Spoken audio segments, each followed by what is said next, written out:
नमस्कार दोस्तों, मैं अजय पंडित। आइए आज आपको एक बहुत ही ज़बरदस्त एक स्टोरी आपको मैं सुनाता हूँ। दोस्तों, एक राज्य था और एक उस राज्य के भीतर एक जो राजा था, लोग कहते थे कि ये राजा बड़ा सनकी है। उस राज्य के भीतर एक प्रथा थी कि एक ब्रह्म मुहूर्त के भीतर जब कभी कोई व्यक्ति उस ब्रह्म मुहूर्त में कोई उनके नगर में अगर प्रवेश करता था तो उस व्यक्ति को पूरे 1 साल के लिए उस नगर का, उस देश का राजा बना दिया जाता था। और किस्मत से वो ब्रह्म मुहूर्त उनके नगर में आया हुआ था, तो राजा ने ढिंढोरा पिटवा दिया कि जो भी उस ब्रह्म मुहूर्त में हमारे उस नगर में प्रवेश बाहरी व्यक्ति कोई करेगा तो उसे अगले 1 साल के लिए उस देश का राजा बना दिया जाएगा जी। और किले के पहरेदारी करने के लिए पहरेदारों को बाहर बिठा दिया गया। और उस ब्रह्म मुहूर्त में एक साधु महात्मा ने उस नगर में उन्होंने प्रवेश किया। जैसे ही उस ब्रह्म मुहूर्त में उस साधु महात्मा ने उस नगर में प्रवेश किया, एक महात्मा ने उस नगर में प्रवेश किया, तुरंत उनको गिरफ्तार कर लिया गया। बहुत सारे जो सिपाही जो इंतजार में थे उन्होंने उनको पकड़ लिया। वो साधु महाराज बड़े घबरा गए। बोला, भाई ये क्या बात है, मैंने ऐसा कौन सा गुनाह कर दिया जो आपने मुझे पकड़ा? मैंने तो इस नगर में आने के बाद कोई मैंने गलत काम भी नहीं किया, अभी तो मैं सिर्फ इस नगर में आया हूं, आपने मेरी कौन सी गलती की वजह से मुझे गिरफ्तार किया? तो सिपाहियों ने बोला, हमको नहीं पता, राजा साहब ने बस आदेश दिया है कि जो भी इस नगर में आएगा सबसे पहले उसे राज दरबार में पेश किया जाए। तो भाई हम तो राजा का फरमान का, हम आदेश का पालन कर रहे हैं। उस साधु महाराज को समझ में नहीं आया ये क्या है। वो गिड़गिड़ाते रहे, बोलते रहे कि भाई मुझे छोड़ दो, मैंने कोई गलती नहीं की। लेकिन उन सिपाहियों ने उनकी एक बात नहीं मानी। जब राजा साहब का दरबार लगा तो उस दरबार में साधु महात्मा जी की पेशी हुई। और साधु महात्मा जी जब उस दरबार में पहुंचे तो दरबारियों, वहाँ पहरेदारों ने राजा महाराज साहब को बताया कि महाराज ये वो व्यक्ति हैं जिन्होंने हमारे नगर में उस ब्रह्म मुहूर्त में हमारे देश में उन्होंने प्रवेश किया है। जैसे ही राजा साहब को ये पता चला कि ये महात्मा वो व्यक्ति हैं जिन्होंने नगर में उस ब्रह्म मुहूर्त में प्रवेश किया है, वो उन्होंने सिंहासन अपना छोड़ा और दौड़ते हुए उनके पास में आए और उनको हाथ जोड़कर बोला, महात्मा जी ये राजगद्दी आपकी है, इस राजगद्दी पे विराजमान होइए, आप इस देश के राजा हैं। महात्मा जी बड़े परेशान, बड़े हैरान कि बोला, क्या बात कर रहे हैं महाराज? उन्होंने हाथ जोड़कर बोला, महाराज माफ कीजिएगा कि मैं आपके देश का राजा नहीं हूं, मैं तो एक छोटा सा मामूली सा एक महात्मा हूं। बोला, नहीं महाराज, कि हमारे देश की प्रथा है कि जब भी कोई व्यक्ति हमारे उस एक ब्रह्म मुहूर्त हमारे देश में होता है, उस ब्रह्म मुहूर्त में जब भी कोई व्यक्ति हमारे नगर में प्रवेश करता है तो उस व्यक्ति को इस देश का राजा 1 साल के लिए बना दिया जाता है। तो महात्मा जी ने हाथ जोड़कर बोला, देखिए महाराज, मैं साधु आदमी हूं, महात्मा आदमी हूं, नगर नगर घूमता हूं और मैं ये सब मोह माया से, लोभ से मैं सबसे दूर हूं। मुझे घूमना, अलग अलग शहरों में जाना मुझे अच्छा लगता है और यही मेरी दिनचर्या है। मैं राजा महाराजा बनना नहीं चाहता। तो महाराजा साहब ने बोला कि महात्मा जी आपको राजा तो बनना पड़ेगा, नहीं तो हमारे नगर की एक और प्रथा है कि अगर कोई व्यक्ति ब्रह्म मुहूर्त में प्रवेश करने के बाद अगर राजा बनने से इनकार कर देता है तो उस व्यक्ति का सर तुरंत कलम कर दिया जाता है। अब तो साधु महाराज भाई घबरा गए। उन्होंने बोला कि आप अब अगर मैं बोलता हूं कि मैं राजा नहीं बनूंगा तो मेरा सर तो यह भी कलम कर देंगे। तो उन्होंने अगला सवाल किया कि भाई अगर मैं 1 साल, अगर मैं मान लो आपके देश का राजा बन गया तो 1 साल बाद तो आप मुझे छोड़ दोगे ना? तो महाराज जो थे, महाराजा ने उन्होंने बताया कि महाराज हमारे देश की एक दूसरी प्रथा भी है कि अगर कोई व्यक्ति 1 साल के बाद जब उसका कार्यकाल पूरा हो जाता है तो 1 साल के बाद उस व्यक्ति को ताउम्र, जीवन भर उसे काले पानी की सजा दे दी जाती है।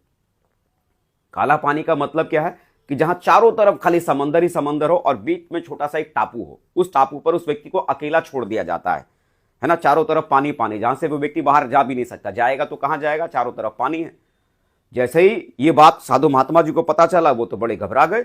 बोला, भाई अभी अगर मैं इसको मना करता हूं तो ये व्यक्ति महाराजा तुरंत मेरा सर कलम करवा देंगे, और अगर नहीं भी बोलता हूं, अगर हाँ भी बोलता हूं तो 1 साल के बाद अंत में मुझे उस काले पानी की सजा पर जाकर मरना ही मरना है।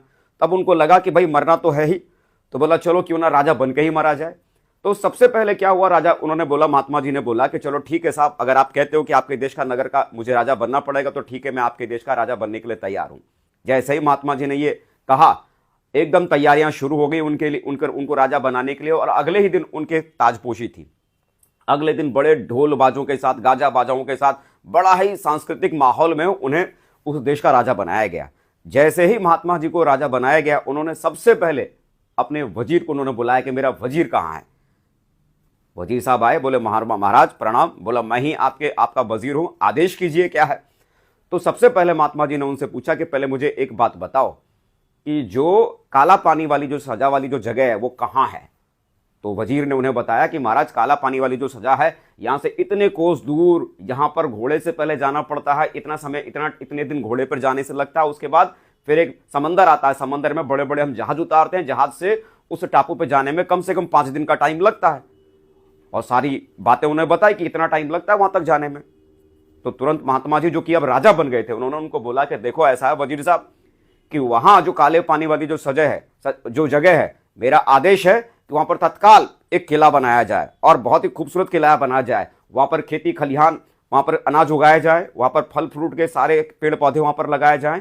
और ये करने के लिए आप चाहे घोड़ा गाड़ी का इस्तेमाल करो, चाहे बैलगाड़ी का इस्तेमाल करो, चाहे हाथी गाड़ी का इस्तेमाल करो, जहाज लगाओ, समंदर लगाओ, समंदर में कुछ भी लगाओ, बेड़े लगाओ, मुझे मतलब नहीं, मुझे परवाह नहीं, लेकिन वो काले पानी वाली सजा, काले पानी वाली जगह एकदम खूबसूरत होनी चाहिए, उसे बनाओ।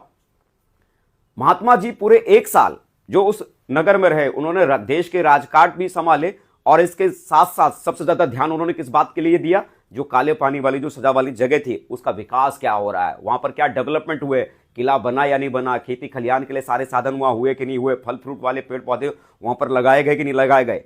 देखो वो 1 साल का जो समय था ना, वो महात्मा जी ने जो राजा बने थे, उन्होंने 1 साल का समय वहां के ऐशो आराम का मजा लेने में उन्होंने नहीं गुजारा।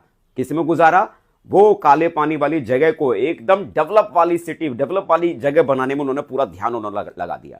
1 साल का वक्त जब पूरा हुआ और उन्हें काला पानी वाली सजा की तरफ जहां भेजा जाने लगा, सब लोगों ने उनकी बहुत अच्छी से उनकी विदाई दी, उनको बड़े से जहाज पर बिठाया गया और उस जहाज से वो समंदर के बीचों बीच उस टापू पर काले पानी की सजा को काटने के लिए, जीवन भर के लिए उनको वहां पर छोड़ा गया। लेकिन जब वो वहां पर पहुंचे तो वहां जो बनाया हुआ महल था, जिस महल को छोड़कर आए थे, उससे भी ज्यादा खूबसूरत वो महल था। जो जगह, जिस जगह को वो, जिस नगर को वो छोड़ के आए थे, उससे भी ज्यादा हरा भरा और बहुत ही सुंदर वो जगह, वो नगर, वो काला पानी वाली जगह वो बन चुकी थी। चारों तरफ खेत खलिहान, हरियाली, पेड़ पौधे, फल फूल, सब कुछ साधन वहां पर थे। आप जरा देखो, महात्मा जी को 1 साल का वक्त मिला था। अगर वो चाहते तो राजसी सुख का आनंद लेने में वो उस 1 साल को गुजार सकते थे, लेकिन उस 1 साल को महात्मा जी ने वो राजसी सुख का आनंद लेने में अपने उस 1 साल को नहीं गुजारा, बल्कि किसमें उन्होंने अपना समय लगाया? वो जो 1 साल के बाद जो उनके साथ होने वाला था, काला पानी वाली सजा जो मिलने वाली थी, अपना पूरा ध्यान उसको डेवलप करने में लगाया, पूरा ध्यान उसको सही करने में लगाया, आने वाले कल के बारे में उन्होंने सोचने के लिए लगाया। दोस्तों, मैं ये कहानी आपको मैं क्यों सुना रहा हूं और इस कहानी को सुनाकर मैं आपको क्या समझाना चाहता हूं? दरअसल दोस्तों क्या होता है ना, मेरी उम्र के बहुत सारे यंग जो बच्चे हैं, यंग जनरेशन जो है, अक्सर करके यंग जनरेशन जो है, यंग जनरेशन को पता क्या बोलते हैं? यंग जनरेशन, जो यंग जो लाइफ आपको मिली है, ये जो जवानी जो आपको मिली है ना, ये राजा वाली पोजीशन आपको मिली है। लेकिन ये जो राजा वाली जो पोजीशन आपको जो मिली है ना, आप अपनी मर्जी के मालिक हो इस जवानी में। जो आपका मन करता है आप वो कर सकते हो। आप चाहो तो इस जवानी का इस्तेमाल समय को बर्बाद करने में लगा सकते हो। आप चाहो तो इस जवानी का इस्तेमाल अपनी जिंदगी में, अपने करियर में आगे बढ़ने के लिए आप लगा सकते हो। लेकिन ज्यादातर इस यंग एज में मेरी उम्र के जो बच्चे अक्सर करके क्या करते हैं? टाइम को वेस्ट करते हैं, लापरवाही दिखाते हैं, अपने जीवन में अपने करियर के बारे में नहीं सोचते हैं, अपनी लाइफ में आगे उन्हें क्या करना है इस बारे में वो ज़्यादा विचार नहीं कर पाते हैं। वो दोस्तों के साथ, अपने रिश्तेदारों के साथ, अपने पिकनिक पार्टी में, क्लब हाउस की पार्टी में, लगातार अपनी पार्टियों में वो उस लाइफ को गुजारते चले जाते हैं। आने वाले कल में उनकी ज़िंदगी में क्या होने वाला, आने वाले कल में उनके जीवन में क्या हो सकता है, इसके बारे में ज़रा सी भी उनको चिंता फिक्र परवाह नहीं होती। आलसी वाला जीवन उस समय गुजारते हैं। ये जवानी नहीं है, ये राजा वाला जीवन है। क्योंकि मेरे यार, एक बार ये जवानी आपको आपकी ज़िंदगी में जीने के लिए मिलती है और एक बार अगर ये जवानी चली गई ना, तो जवानी के बाद जो मिलता है उसे बुढ़ापा कहते हैं। और बुढ़ापे के बाद वापस ये जवानी लौट के नहीं आती है। ये जवानी हाथ में फंसे हुए रेत की तरह, एक बार अगर ये रेत अगर फिसल गया तो सिर्फ बुढ़ापा आएगा, जवानी नहीं। वो जो बुढ़ापा है ना, वो काले पानी की सजा है। आज इस जवानी का इस्तेमाल करके अगर आपने आने वाले कल में आने वाले उस बुढ़ापे के बारे में आज आपने अगर प्लानिंग नहीं की, तो बुढ़ापा इतना दुखदाई होगा कि भगवान से आप सिर्फ दुआ मनाओगे कि हे भगवान बस खाली उठा लो। क्यों? क्योंकि इस जवानी में जब आपके पास शरीर में ताकत थी जिंदगी में कुछ करो गुजरने की, आपके पास हुनर था, काबिलियत थी, आलस में, बेवकूफियों में, बेवजह की चीजों में आपने अपनी जिंदगी को बर्बाद कर दिया।